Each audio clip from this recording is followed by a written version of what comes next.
Hello दोस्तों, welcome back to sings investment. Smart investing start here. देखिए, अगर आप स्टॉक मार्केट में सही दिशा ढूंढ रहे हैं तो आप बिल्कुल ही सही जगह पर आए हैं। यहाँ मैं हर रोज, जी हाँ, पूरे 365 दिनों तक आपके लिए लेकर आया हूँ एक नया चुना हुआ स्टॉक रिसर्च के साथ। Best stock of the day भी बन सकता है ये, ताकि आप रोज कुछ नया सीख सके, समझे और अपने पोर्टफोलियो को मजबूत बनाए। अगर आपको वीडियो पसंद आया हो तो प्लीज़ लाइक, सब्सक्राइब और शेयर जरूर कीजिए मेरे चैनल को, ताकि कल का वीडियो भी आप मिस न कर सकें। तो चलिए स्टार्ट करते हैं आज का बेस्ट स्टॉक और देखते हैं इसमें क्या खास बात है। तो दोस्तों, आज के स्टॉक का नाम है रेल विकास निगम लिमिटेड RVNL, जो कि 2003 में स्थापित कंपनी है, जो कि अभी भी नवरत्न PSU है, जो भारत सरकार में रेलवे मंत्रालय के अधीन काम करती है। इस कंपनी का काम है रेलवे इंफ्रास्ट्रक्चर को तेजी से विकसित करना है। लाइन डबलिंग, नई लाइनें, इलेक्ट्रिफिकेशन, पुल निर्माण आदि, यह सभी काम यही संभालती है। इसके अलावा यह टर्नकी प्रोजेक्ट पर भी काम करती है, जैसे कि ट्रैक वर्कशॉप, कोच मैन्युफैक्चरिंग जैसे काम। मतलब यह है कि भारत में रेलवे और इंफ्रा कैपेक्स बढ़ते की दिशा में और रेलवे पर इसका आनंद शामिल हो सकता है। देखिए, ये इंटरेस्टिंग क्यों है, तो भारत में इंफ्रास्ट्रक्चर पुश कर रही है, रेलवे कैपेक्स तेजी से बढ़ रहा है। RVNL के लिए ऑर्डर बुक बढ़ने की संभावना है, क्योंकि लाइन डबलिंग, ट्रैक इलेक्ट्रिफिकेशन जैसे काम जारी है। सरकार railway connectivity, ports, multi modal transport को तेजी से काम कर रही है। इन्वेस्टर्स के लिए यह एक तरह से रेलवे विकास कहानी में शामिल होने का मौका है RVNL के माध्यम से। तो आप पॉजिटिव से देख सकते हैं, नवरत्न दर्जा मिला हुआ है और सरकारी समर्थन मौजूद है। इससे प्रोजेक्ट फ्लो की संभावना बेहतर होती है।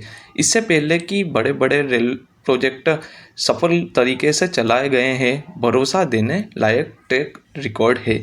यह भारी मैन्युफैक्चरिंग कंपनी की तरह नहीं है, ज़्यादा सेवा इंजीनियरिंग मॉडल है।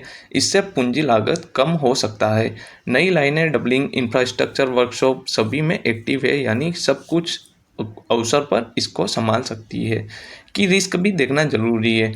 ऑर्डर इनफ्लो एवं प्रोजेक्ट एग्जीक्यूशन जोखिम में हो सकते हैं। अगर देरी हुई या लागत बढ़ी तो मार्जिन दब सकते हैं। यह कंपनी बहुत हद तक सरकार के बजट एवं नीतियों पर निर्भर है। नीति परिवर्तन की परिस्थिति में असर हो सकता है।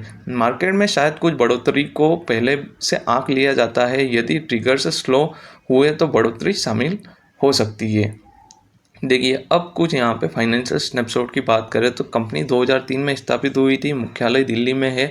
इसका काम मुख्य रूप से रेलवे इंफ्रा के निर्माण का है, डबलिंग गेज कन्वर्टर, नई लाइनें, इंफ्रास्ट्रक्चर। इसके पास अच्छा खासा भविष्य प्रोजेक्ट बैकलॉग है, मतलब कि आने वाले समय में राजस्व संभावना मौजूद है। हाल ही में year on year Q2 FY24 के लागत लगभग 20% से घटे हैं। यह संकेत है कि गति सुनिश्चित नहीं है। अब यहाँ पे ग्रोथ ट्रिगर्स की बात करें तो भारत में इंफ्रास्ट्रक्चर पुश है, रेलवे कनेक्टिविटी बढ़ाना अभियान चल रहा है। भारत रेलवे मॉडर्नाइजेशन, इलेक्ट्रिफिकेशन व लाइन डबलिंग पर जोर दे रही है। ये सीधे RVNL को फायदा पहुंच सकता है। रेल टेक्नोलॉजी में सुधार, जैसे high speed rail, metro link up आदि से बिजनेस का काम दायरा बढ़ रहा है। देखिए, अब बात करते हैं यहाँ पे वैल्यूएशन की। तो यदि आप लंबे समय से निवेशक हैं तो इस कंपनी के माध्यम से भारत की रेलवे इंफ्रास्ट्रक्चर में आप विकास में जुड़ सकते हैं। अगर नए प्रोजेक्ट मिलने में बैकलॉग समय पर काम आए, निष्पादन बेहतर हो तो अच्छा लाभ संभव है। इसमें वैल्यूएशन मुख्यतः इस बात पर आधारित होती है कि प्रोजेक्ट अवार्ड्स, मार्जिन और कार्यपूंजी चक्र कैसा चल रहा है। लेकिन इसे चुनते समय जोखिम मापना और ट्रैक रिकॉर्ड को लगातार मॉनिटर करना जरूरी होगा। अब इन्वेस्टर्स को क्या ध्यान में रखना चाहिए, तो नए प्रोजेक्ट का अवार्ड और ऑर्डर बुक में वृद्धि, कितने किलोमीटर लाइन डबलिंग मिली है, मार्जिन ट्रेंड्स और कार्यपूंजी चक्र यानी कि वर्किंग कैपिटल साइकिल, इसमें लाभ प्रदना प्रभावित हुई है या नहीं। रेलवे इंफ्रा में लिए सरकार का बजट और नीति वृद्धि, ये सीधे इस कंपनी का प्रभावित करते हैं। विदेशी इंफ्रा मौके और विविधीकरण, उदाहरण मेट्रो, पोर्ट, टर्नरी, ये सभी कंपनी की नई बढ़त में रास्ते हो सकते हैं। समरी बताऊं मैं आपको तो भारत में रेलवे इंफ्रास्ट्रक्चर में आने वाला बड़ा बदलाव है। RVNL इस दिशा में अच्छी जगह है। इसका प्रोजेक्ट पाइपलाइन अच्छा है और सरकार का समर्थन है, लेकिन निष्पादक और जोखिम को नज़रअंदाज नहीं कर सकते, इसलिए मॉनिटरिंग ज़रूरी है। यह जल्दी रिटर्न वाली कंपनी नहीं है, बल्कि लेकिन आप लॉन्ग टर्म और पेशेंस के साथ अगर यहाँ पे इसमें लाभ उठाना चाहते हैं तो ये संभव है। विशेष रूप से उन विशेषज्ञों के लिए उपयुक्त है जो इंफ्रास्ट्रक्चर विकास थीम तो में दोस्तों भाग उम्मीद लेना है कि चाहते आज हैं। का स्टॉक विश्लेषण आपको पसंद आया होगा और इससे आपको कुछ नई व उपयोगी जानकारी मिली होगी। मैं हर दिन पूरे 365 दिनों तक आपके लिए एक नया रिसर्च बेस्ड आसान भाषा में समझाया गया स्टॉक आइडिया लाता हूं, ताकि आप अपना निवेश सफल और भी मजबूत बना सकें।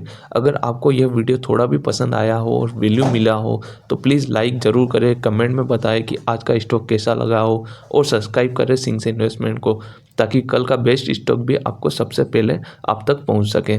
देखिए, राइट इन्फॉर्मेशन ही राइट पोर्टफोलियो बनाती है और स्ट्रॉन्ग पोर्टफोलियो बनाने के लिए सही इन्फॉर्मेशन बनाना ज़रूरी है।